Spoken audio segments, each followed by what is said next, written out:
Para makadali sila.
Happy birthday.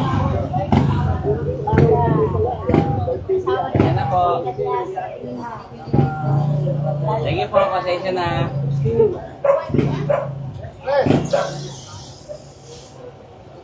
Ate Ara! Mama!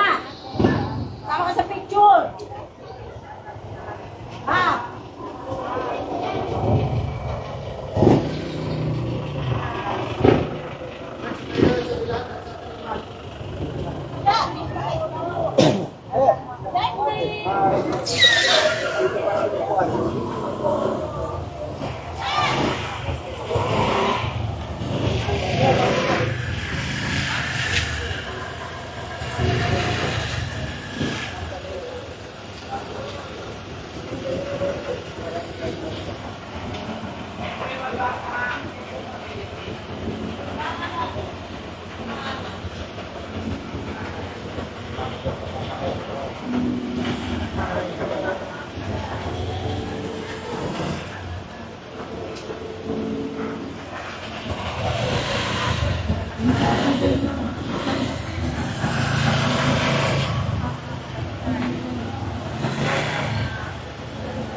High side po tayo. High side.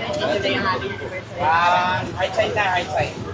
1, 2, 3. Tama ba? 1, 2, 3.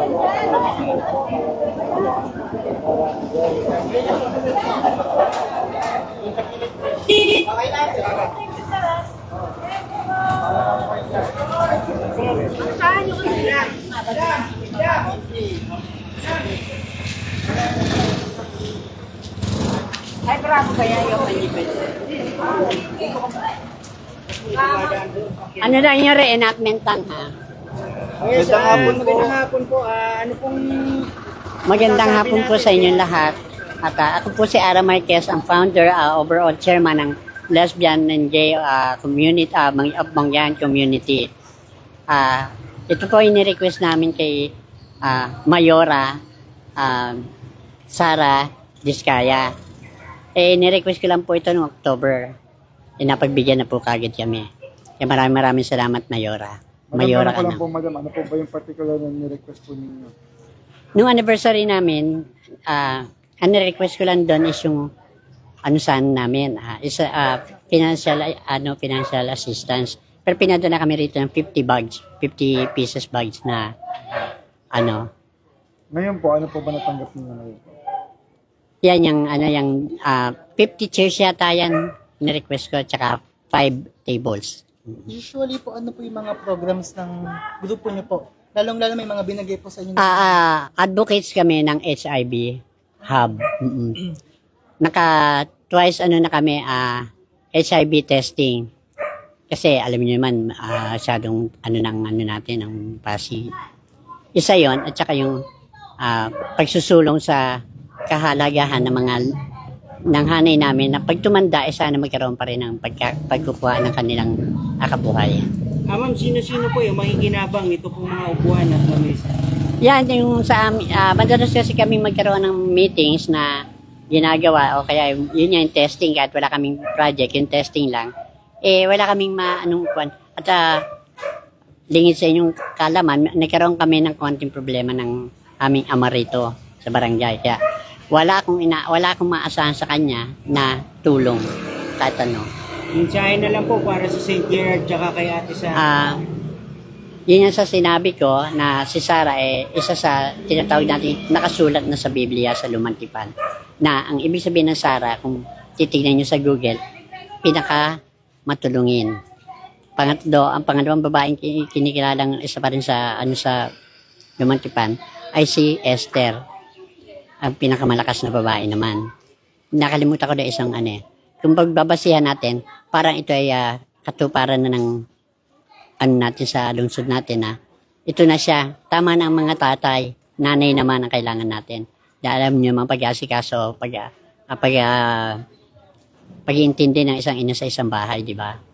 Walang sinisino yan kundi yung mga anak ayaw yung mapabayaan. Yan ang nangyayari kasi kung tatay pa rin pag-asikaso natin, lagi tayo may iwan yan Alam mo saan tayo iniiwan? Sa nanay pa rin di ba?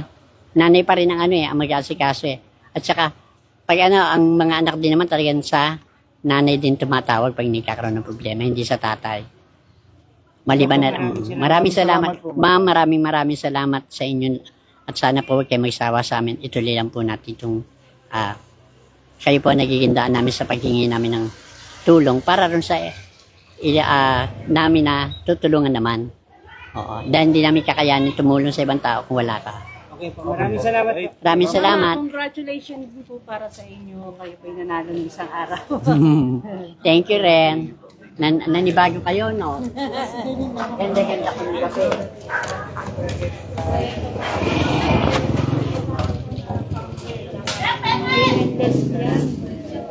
Dito po sa nakalong na request change ng table. Sino